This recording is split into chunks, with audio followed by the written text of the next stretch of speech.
अस्सलाम वालेकुम। मैं हूं वकास अली। आप देख रहे हैं प्रोग्राम नया बज नया दौर टीवी से। आज की सबसे बड़ी डेवलपमेंट यह है कि डिस्ट्रिक्ट कोर्ट ने इलेक्शन कमीशन की इमरान खान के खिलाफ फौजदारी कार्रवाई को काबिल समाअत करार देकर इस पर कार्रवाई आगे बढ़ाने का हुक्म दे दिया है। जिसका मतलब यह है कि अब तोशा खाना केस पर बकायदा फौजदारी मुकदमा चलेगा और इसी तनाजुर में इमरान खान को 9 जनवरी को तलब भी कर लिया गया है। बहुत से तजियाकार ये कह रहे हैं कि चूंकि तोशाखाना वाले केस में इमरान खान साहब के खिलाफ ठोस शवाहिद मौजूद हैं, लिहाजा ये मामला अब नाअहली की तरफ जाता हुआ दिखाई दे रहा है। दूसरी जानिब सियासी मामलात की बात की जाए तो इमरान खान साहब इसी हफ्ते को यानी कि 2 दिन बाद केपी और पंजाब असम्बली तहलील करने की हतमी तारीख का ऐलान करने जा रहे हैं। वो हतमी तारीख क्या होगी और आज की अदालती कार्रवाई को सामने रखते हुए क्या अब ये कहा जा सकता है कि इमरान खान के पास नाअहली से बचने के लिए वक्त बहुत कम है और अब इनकी भरपूर कोशिश होगी कि इंतखाबात की तरफ जल्द से जल्द जाया जाए।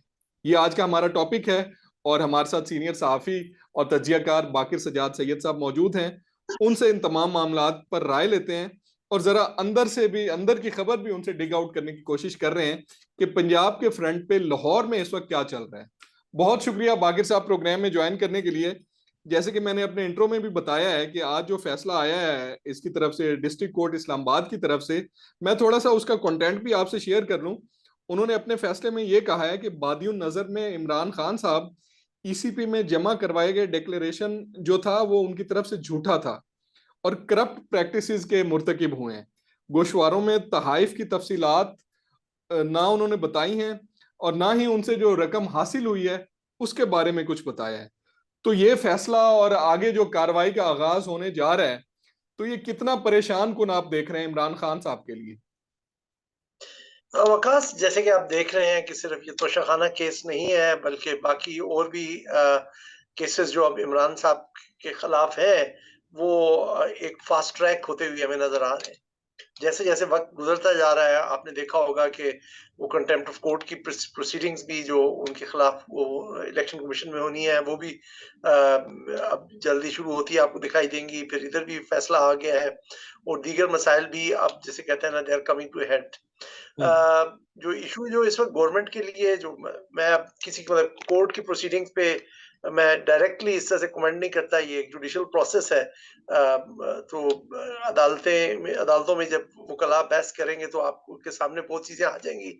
लेकिन मेरे ख्याल में इस वक्त जो ये मसला है इस वक्त के अगर से एक रूटीन प्रोसीजर है कि जो एक्यूज होता है उसको समन किया जाता है, और इमरान साहब को अब 9 जनवरी के लिए समन किया गया है कि चूंकि केस ईसीपी की तरफ से प्रेजेंट किया गया और उसके जवाब में इमरान साहब दलाइल देंगे। लेकिन केस से मुतालिक कुछ लीगल क्वेश्चंस भी थे कि 120 दिनों के अंदर ये इलेक्शन कमीशन के जो रूल्स हैं, ये जो उनके खिलाफ केस लाया गया है, उसके 120 दिनों के अंदर ये कंप्लेंट लाई जानी चाहिए थी, जबकि ये खासा अरसा इसको गुजर के 2018-19 की शायद बात है। तो पहले ये जो लिमिटेशन है, इसको किस तरह से बीट करते हैं ये भी देखना होगा, फिर उससे आपको काफी चीजें अया हो जाएगी। हम्म। और जहां तक हम बात कर रहे हैं कि क्या ये मतलब एक तरह का एक लॉफेयर उनके खिलाफ, इमरान साहब के खिलाफ इस्तेमाल हो रहा है, जो एक बिल्कुल सीधी सीधी स्ट्रेटेजी है। पीएमएलएन के पास इस वक्त कुछ भी बेचने को नहीं है। इलेक्टोरेट में कोई भी पार्टी हो, चाहे जितनी बड़ी पार्टी हो, आपको लोगों को जाके कन्विंस करना पड़ता है। हत्ता कि आपके जो हार्ड कोर वोटर्स होते हैं उनको भी आपको बताना पड़ता है कि जी हमने ये कारकर्दगी दिखाई है, आप हमें एक टर्म और दे दें। एक खास होते हैं वो, बिल्कुल जिसे कहते हैं कल्ट फॉलोइंग, वो तो वोट दे देती है, लेकिन लोग बाकी कारकर्दगी मांगते हैं। मुल्क में हम्म। आप हालात जो है आपके सामने है, जो इन्फ्लेशन रेट कहाँ पे पहुंच चुका है। बातें हो रही है कि जी एक तरह का डिफैक्टो डिफॉल्ट भी हो चुका है मुल्क में। तो पीएमएलएन के पास वैसे और उनके जो एलाइज हैं उनके पास कोई ऐसी चीज नहीं है कि जिसके साथ वो इलेक्टोरेट के पास जाए। उनके पास टोटली एक गेम प्लान है। और वो जो उसी के ऊपर उनमें जो जो आप उनके कदम में एक कॉन्फिडेंस आपको नजर आ रहा है, वो ये है कि किसी तरह से इमरान को हम इस इलेक्टोरल फ्रे से टेक्निकली नॉकआउट कर दें, लीगली आउट कर दें, और साथ साथ सिर्फ आउट ही ना करें, उसको किसी तरह से हम जेल में डलवा दें, और उसके बाद उसकी पार्टी में डिफेक्शंस हो जाए, पार्टी कमजोर हो जाए, और फिर हम एक कमजोर पीटीआई का मुकाबला, चाहे वो उनकी जो नजर में टाइम फ्रेम है वो तकरीबन अप्रैल मई में है कि सब कुछ हो जाएगा, उसके बाद वो जाके अगस्त में इलेक्शन लड़ेंगे। शायद लोग कुछ दोस्त हमारे इस एनालिसिस से एग्री ना करें, लेकिन मुझे जो पीएमएलएन वालों से मिलकर जो सेंस मिला है, उनकी जो गेम प्लान का इलेक्शन के लिए, वो इसके सिवा कुछ नहीं है। तो बाकी चीजें उस सिनेरियो में फिट होंगी। और जैसे मैंने आपको बताया ना कि ये भी अभी इस केस में अगर हम स्पेसिफिकली देखें तो ये बहुत बड़ा ये क्वेश्चन है कि इलेक्शन कमीशन के अपने जो रूल्स हैं उसमें इस तरह की प्रोसीडिंग्स के लिए 120 दिन की जो गुंजाइश थी लिमिटेशन की, क्या इसको भी वो नजरअंदाज कर देंगे? अच्छा, मतलब नून लीग का आपको खालिसतन गेम प्लान इस वक्त यही नजर आ रहा है कि खान साहब को कानूनी और नून लीग के मामलात में पास इतना। वकास बेचने के लिए है क्या? अब वकास साहब मुझे खुद बताए ना, नून लीग के पास बेचने के लिए क्या है? क्या हम्म, बड़ा प्रोजेक्ट लाए? क्या वो सिर्फ ये जाके बताएंगे कि हमने इमरान खान को नॉकआउट किया था, या उसको वोट ऑफ कॉन्फिडेंस के जरिए हमने निकाला था अप्रैल में, ये हमारी सबसे बड़ी कारकर्दगी है? और क्या मतलब क्या बताएंगे जाके वो अपने इलेक्टोरेट को कि किस लिए उनको ये टर्म दी जाए? वो खुद मानते हैं कि उन्होंने एक बहुत मुश्किल चैलेंज अपने सर ले लिया है हम्म। इकोनॉमी की कंडीशन देखते हुए। लोग तो भाई रिजल्ट्स मांगते हैं ना, लोग नहीं देखते कि आपने पीछे से नैरेट क्या किया। लोग कहते हैं कि भाई आपने हमारी जिंदगी किस तरह से आसान बनाई। आपके लिए और मेरे लिए ये चीज नहीं मैटर करती कि वो ये इतने फॉरेन एक्सचेंज रिजर्व पड़े थे, इतने नहीं पड़े थे। भाई हमारे लिए मैटर करता है कि हम बाजार लेने जाएं चीजें, तो चीजों के रेट आज से 7-8 महीने पहले क्या थे, आज क्या रेट्स हैं। हमारी जो एक लगी बनी आमदन है, उसमें से हम पहले गुजारा कर पा रहे थे, आज कर पा रहे हैं या नहीं कर पा रहे। और उसके पीछे हमें तो जो इस वक्त नजर आएगा वो ये कि इस हुकूमत के दौर में इतनी महंगाई हुई, क्या हम ये अफोर्ड कर सकते हैं कि ये सिलसिला आगे चलेगा? यकीनन इमरान को लाना मसला नहीं है, लेकिन लोगों की नजर में एक शॉर्ट वो जो होता है ना कि शॉर्ट टर्म में वो देखते हैं कि भाई ये वकास जिम्मेदार है इस चीज का, ये इस पीरियड में जिम्मेदार था। ठीक है ना, वो बाद में बेशक से कहते रहे यार, जैसे अब वो लोग पहले लोग इमरान खान के दिनों में भी खान साहब से भी तंग थे ना इकोनॉमी के ऊपर, बिल्कुल लेकिन अब बिल्कुल। वो कहते नहीं खान साहब का दौर बेहतर है। खान साहब के दौर में कहते थे मियां साहब का दौर बेहतर है, लेकिन एक्चुअली है कि हमारी इकोनॉमी डिटीरियोरेट कर रही है और लोगों ने फौरन एक रिवेंज उनके अंदर होता है कि भाई मेरा मेरा अखराजात बढ़ गए हैं, मेरा गुजारा अब नहीं हो रहा, और इसके लिए मैं मुरद इल्जाम मैं मिस्टर ए या मिस्टर बी या मिस्टर सी को ठहराता हूँ। अच्छा, और ये ये बात चीज इनकी बिल्कुल appalling होगी। मैं बिल्कुल इसे अग्री करता हूँ, क्योंकि इसका डायरेक्टली ताल्लुक जो है ना लोगों के जो म्यार जिंदगी है और जो खर्च अखराजात हैं उससे है। तो जाहिर है लोगों को जिस हुकूमत के होते हुए तकलीफ होगी तो उसके खिलाफ ही जो है वो इलेक्शन में जाएंगे। माजी में भी हमने देखा है। अच्छा, ये बताएं, अगर हुकूमत वक्त ये सोच रही है और उसका ये गेम प्लान है, तो दूसरी साइड पे इमरान खान की नजर में इस वक्त गेम प्लान यही नजर आ रहा है कि जल्दी से जल्दी केपी असम्बलियां तहलील कर दी जाएं और पंजाब की असम्बलियां तहलील कर दी जाएं, ताकि मेरा जो अदालती मामलात हैं वो मैच्योर होने से पहले पहले इलेक्शन की कोई डेट सामने आ जाए। थ्योरेटिकली वकास इमरान के पास इसके अलावा और कोई चारा नहीं है, ये बस सर्वाइवल की अब गेम है आखिरी कि ऑप्शन है उनके पास। कितनी जल्दी मैं मूव करके इनके इस प्लान को मैं रोक सकता हूँ। इसके हम्म अलावा इमरान क्या कर सकता है? लेकिन हम्म। इमरान के यहाँ भी मुझे खासी कंफ्यूजन नजर आती है। अब ये भी अब तमाशा बन गया ना कि हम फलां चीज का ऐलान करने के लिए भी एक तारीख देते हैं कि जी मैं फलां तारीख को ये ऐलान करूंगा। हाँ, मैं ये खान साहब पहली दफा नहीं कर रहे, फलां लॉन्ग तारीख मार्च को के ऐलान फलां फलां काम का तारीख को ऐलान करूंगा कि किस डेट को होगा। करूंगा, मैं ये करूंगा। मतलब लाइक सीधे बात बताएं कि कब डिसॉल्व करनी है आपने असेंबली, क्योंकि मैं अगर अपने आप को उनकी जगह पे डालूं तो ये एक डेस्परेट किस्म की मेरे लिए सिचुएशन बन चुकी है। अब मैंने इससे निकलने का ये है कि मैं असेंबली की तहलील कर दूं। इमरान साहब की जो भी हमने पॉलिटिकल स्ट्रेटेजी अभी तक देखी, जिसपे काफी हमारे जो है सियासी जो दोस्त जो सियासी मतलब मुबस्सिर है जो हमारे दोस्त हैं, और वो कहते हैं कि उन्होंने ये अपना ये कॉइन की चीज के राउंड 1 जीत लिया, उन्होंने ये राउंड 2 जीत लिया, राउंड 2 में अफसर ये बेंटर हो गए, राउंड 1 जो है वो पीएमएलएन या उनके अलाइज के नाम हुआ। तो जो इमरान के यहाँ मसला है कि इमरान के पास पॉपुलैरिटी है, अवाम जो है लोग उसके साथ हैं, मैं इसमें कोई आपको डाउट नहीं है। कोई आपका और कोई ऐसा बैरोमीटर नहीं है ना इस चीज को चैलेंज करने के लिए, मां सिवाय के जो सॉरी ये कि आप बाई इलेक्शंस की तरफ देखें, बाई इलेक्शंस के रिजल्ट्स को देखें। नहीं मानते लोग, कहते हैं कि जी वो तो एक साइड शो होता है, बहरहाल इमरान के पास तो ये एक था यार्ड स्टिक कि हम जिससे इमरान को हम उसकी पॉपुलैरिटी को जांच सकें। तो वो तो इमरान के पास है, वो सब मानते हैं कि जी इमरान ने ग्राउंड पे पॉपुलैरिटी गेन की, लोगों की सिंपैथीज गेन की हैं। लेकिन दूसरी तरफ अपना उनके पास जो पोटेंशियल है या कैपेसिटी है कि हुकूमत को गिराना है, वो इमरान के पास नहीं है, वो अंडर क्वेश्चन है। वो इमरान 2 दफा लॉन्ग मार्च करके वो फेल हो चुके हैं।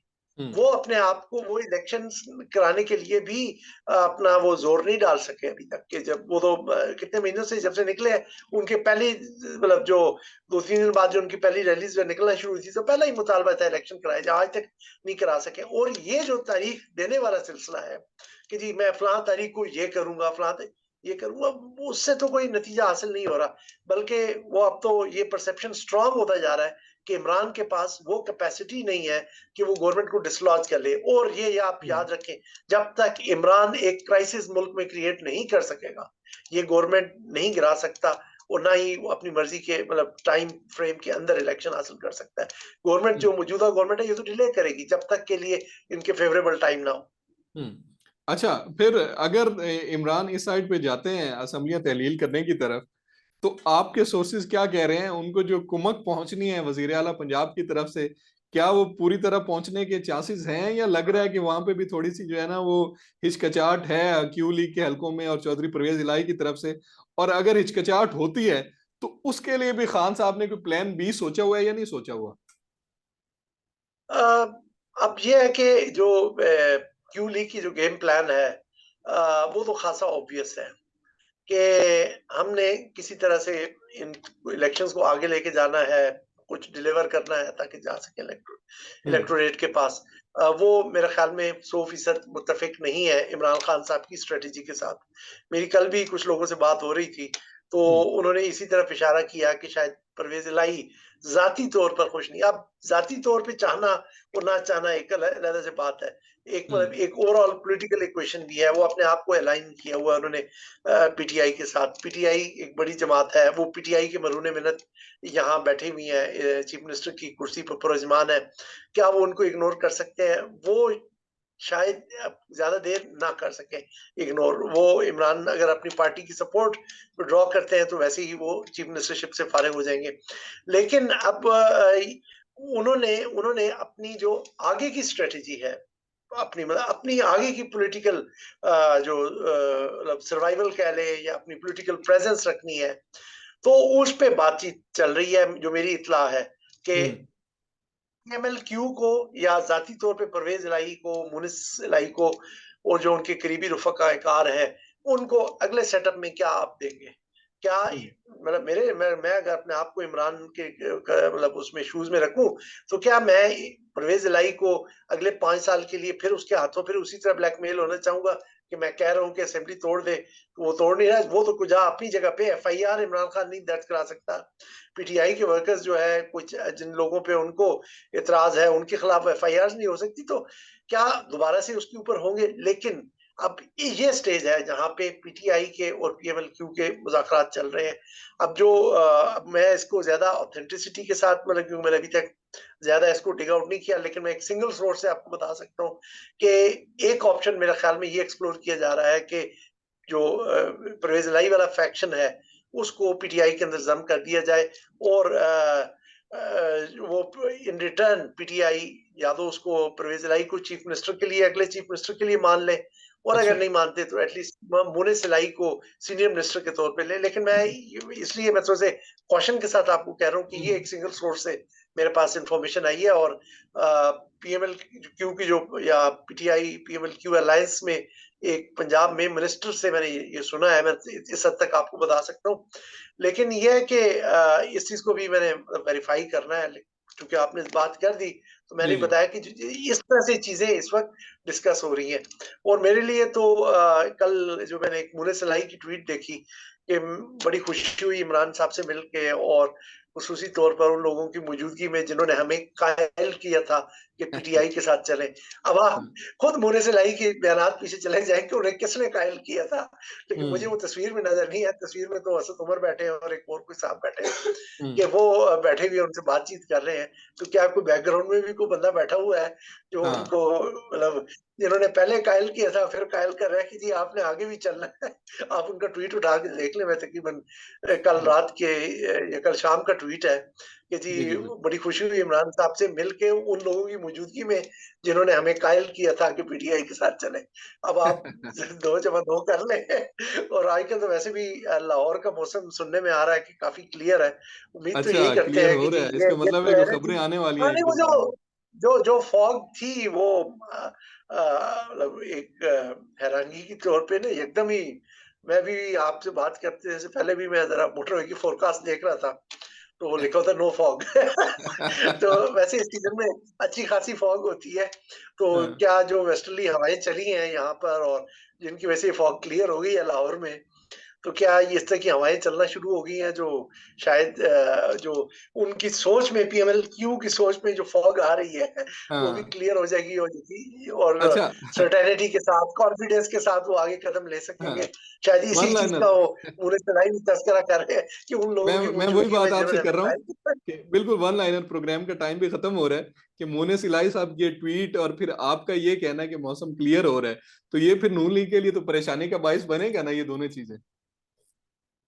मेरा ख्याल में अब जिन लोगों ने ये तो हम किसी पे इशारा नहीं कर रहे, हाँ हाँ, लेकिन बिल्कुल। हालात का वैसे अब मैं इतने मतलब वो सर्टेनिटी के साथ फिर नहीं कहना चाहता कि हवाएं बिल्कुल ही नून लीग की मुखालिफ चल पड़ी हैं, लेकिन नून लीग पे भी प्रेशर्स होंगे इस वक्त हम्म। कि किसी तरह से कोई ना कोई एकोमोडेशन कर ले, वरना बोरी बिस्तर गोल ही समझे।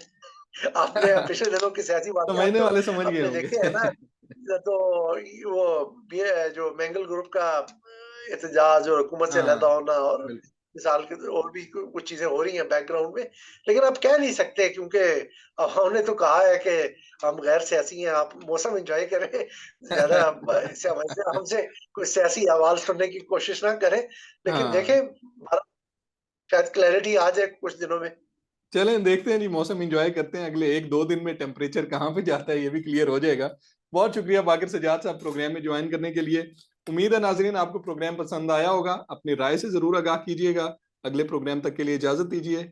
अल्लाह हाफिज।